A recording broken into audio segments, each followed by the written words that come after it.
डोंबिवलीतील 65 इमारतींवर कारवाई प्रकरणी शिंदे गटाच्या पत्रकार परिषदेनंतर आता ठाकरे गटाने देखील पत्रकार परिषद घेतली आहे। तर डोंबिवलीतील 65 अनधिकृत इमारतींवरील कारवाई आणि त्यावरून सुरू असलेल्या राजकीय संघर्षाला आणखी तीव्र वळण मिळाले। एकीकडे शिंदे गटाच्या उपशहर प्रमुख यांनी पत्रकार परिषद घेत ठाकरे गटाच्या जिल्हा प्रमुख दीपेश म्हात्रे यांच्यावर हत्येचा कट असल्याचा आरोप केलाय। तर या पत्रकार परिषदेनंतर आता शिवसेना डोंबिवलीच्या ठाकरे गटाकडून देखील शहर प्रमुख प्रकाश तेलगुटे यांनी पत्रकार परिषद घेत शिंदे गटावर जोरदार हल्लाबोल केलाय। तेलगुटे यांनी स्पष्ट म्हटलंय की ज्यांच्यावर 420 सारखे गुन्हे दाखल आहेत, जे 3 वर्ष तुरुंगात राहून आलेत, ते आम्हाला शिकवणार का? कारवाई थांबवण्यासाठी दिशाभूल करण्याचे प्रयत्न सुरू आहेत, मात्र आम्ही फसवणूक झालेल्या नागरिकांच्या बाजूने ठाम आहोत। तेलगुटे पुढे असंही म्हणालेत की मुख्यमंत्री एकनाथ शिंदे आणि उपमुख्यमंत्री देवेंद्र फडणवीस यांनी यावर कठोर पावले उचलण्याचे संकेत दिलेत। फसवणूक करणाऱ्या बिल्डर आणि बोगस कागदपत्रे बनवणाऱ्या टोळीवर लवकरच कारवाई होईल। यावर प्रतिक्रिया देताना शिंदे गटाचे उपशहर प्रमुख सुजित नलावडे यांनी यापूर्वीच गंभीर आरोप केलेत। तर ठाकरे गटाचे दीपेश म्हात्रे यांनी माझ्या हत्येचा कट रचलाय, पोलीस संरक्षण काढायचा प्रयत्न सुरू आहे। या आरोपांवर प्रकाश तेलगुटे यांनी प्रत्युत्तर देत म्हटलंय की निवडणुकीत मी त्यांचा प्रचार केला नाहीये, म्हणूनच माझ्यावर खोटे आरोप लावले जात आहेत, मात्र लवकरच सर्व पुरावे समोर आणू। या वादामुळे डोंबिवलीतील 65 इमारती कारवाई प्रकरण राजकीय रणांगणात बदलले आहे। तर ठाकरे गट आणि शिंदे गट यांच्यात संघर्ष अधिक तीव्र झालाय। आता प्रशासन आणि न्यायालय या प्रकरणात कोणती भूमिका घेतील याकडे सर्वांचंच लक्ष लागलंय। या विषयावर न्याय देणार कशा पद्धतीने तुम्ही असं कसं आहे, न्यायालयीन प्रक्रिया आहे आणि न्यायालयीन प्रक्रियेमध्ये आपल्याला सर्वप्रथम आता तुम्ही बघितलं की काही विषय आहेत ते सर्व जिल्हा प्रमुख हाताळणारच आहेत। एक आज आउटअप आहेत ते, उद्या आल्यानंतर हा विषय हाताळल्यानंतर न्यायालयीन प्रक्रिया आम्हाला ज्या ज्या पद्धतीने करता येईल त्या पद्धतीने आम्ही करणार आहोत। जे आता काही दिवसापूर्वी 3 वर्ष सजा कापून आलेले आहेत आणि 420 लोक आमच्या पक्षाचे जिल्हा प्रमुख आदरणीय दीपेशजी म्हात्रे साहेब यांच्यावर चिखलफेक करतात। सर्वसामान्याचा पक्ष आहे आणि सर्वप्रथम आम्ही तुम्हाला एवढं सांगू इच्छितो की 65 बिल्डिंगचे जे दिशाभूल करण्याचा आणि हा विषय दुसरीकडे वळवण्याचा प्रयत्न केलेला आहे, तोपर्यंत उद्धव बाळासाहेब ठाकरे पक्षाचे आम्ही सर्व शिवसैनिक खंबीरपणे उभे राहू। आणि मी काही गोष्टी 2 दिवसापासून बघतोय की आणखीन काय गद्दार गँगची काही टीम आहे। 65 इमारती अनधिकृत असल्याचं त्यावर पत्रकार परिषदेमध्ये एक मोठे असल्याचा त्यांनी दावा केलेला आहे। सुरक्षा रक्षक त्यांच्याबरोबर तो मोका पेटो अशा प्रकारचा दावा केला।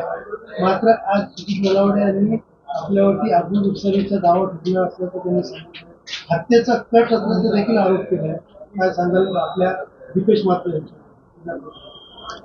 सर्वप्रथम मी तुम्हाला एवढंच सांगेल की ह्या ज्या गोष्टी आहेत ह्या हास्यास्पद आहेत आणि कदाचित पत्रकार महोदयांना माहिती असेल की गेल्या 2 वर्षापूर्वी त्यांना सजा झालेली आहे आणि त्यांच्यावर गुन्हा सुद्धा नोंद झालेला आहे 420 बनावट कागदपत्राच्या संदर्भामध्ये।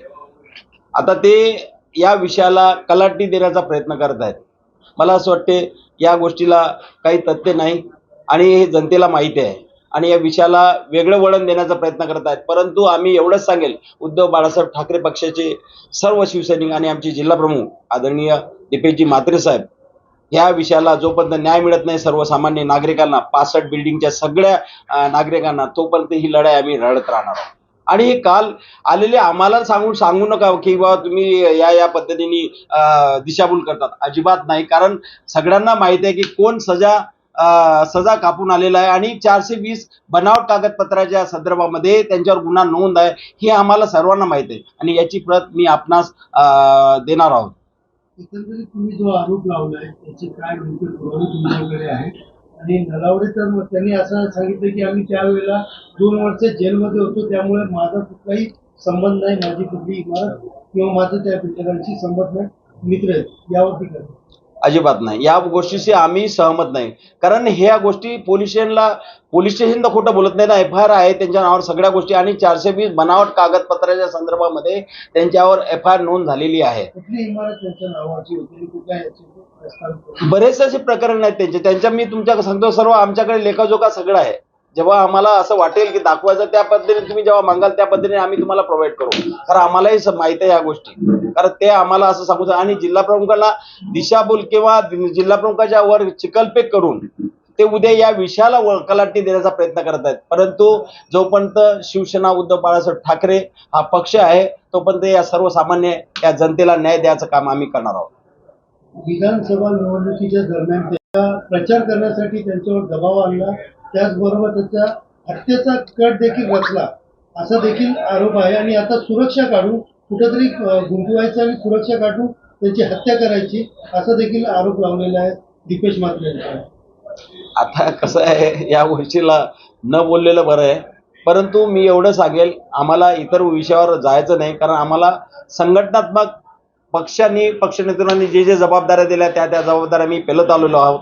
आणि दुसरं महत्त्वाचं आणखीन सांगतो की या सर्वप्रथम या नागरिकांना जे 65 बिल्डिंग आहेत यांना न्याय द्यायचं आमचं एकमेव ध्येय आहे. कोण काय बोलते याच्याकडे आम्ही जास्त लक्ष देत नाही. आणि जिल्हा प्रमुख साहेबांनी सुद्धा तेच सांगितलं की आपण जास्तीत जास्त लक्ष केंद्रित कामावर करायचं आहे. काही लोक आपण दिशाभूल करण्याचा प्रयत्न करत आहेत. पोलिसांकडे ते दस्तावेज दिलेत का की हा त्यांचा मोर्चा आणि हा सुटला का? कारण पहिल्या दिवशीपासून तुम्ही अशा प्रकारची कुठली प्रक्रिया केली? सर्वच आहे, सर्व प्रक्रिया जेव्हा जेव्हा आम्हाला असं वाटेल की तुम्हाला पत्रकार महोदयांना सबमिट करीत त्यावेळेस आम्ही नक्कीच पोलिसांकडे अशी मागणी केली का याचाही आहे आणि हा फिरतोय अशा प्रकारचं काय तुम्ही पत्र दिलंय किंवा पोलिसांकडे तक्रार केली? नाही, हे आहेच ना, सगळ्यांना माहित आहे, हे ज्ञात आहे, हे जे आहे हे सगळं ज्ञात आहे, सगळ्यांना कल्पना आहे की या संदर्भामध्ये 420चा बनावट कागदपत्राच्या संदर्भामध्ये गुन्हा नोंद आहे. हे तुम्ही जाऊन पोलीस स्टेशन मधून सुद्धा माहिती घेऊ शकताय. आता तुमची पुढची भूमिका काय असणार?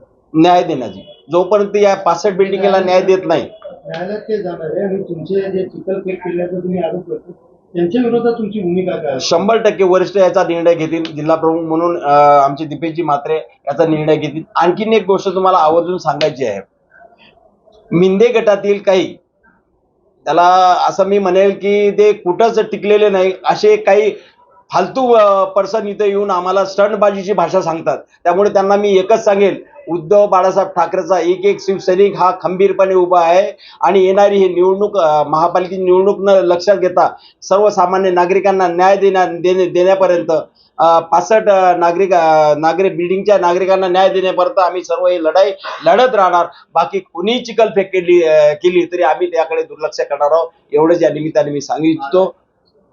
मला एक सवाल आहे, पेक्षा जास्त बिल्डरांवरती गुन्हे दाखल होतात, यांनाच नेमकं टार्गेट नाही, अजिबात टार्गेटचा आमचा त्याच्या संदर्भामध्ये काही विषय राहिलेला नाही.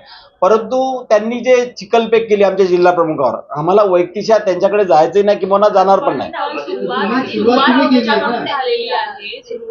सुरुवातीला तुमच्या जिल्हा प्रमुखांनी त्यांचं नाव घेतलंय, मग आता तुम्ही असं म्हणताय की ते चिखलफेक करतायत, पण पहिली चिखलफेकची सुरुवातच नाही, पण त्यांच्यावर गुन्हा नोंद आहे, तुम्ही माहिती घ्या.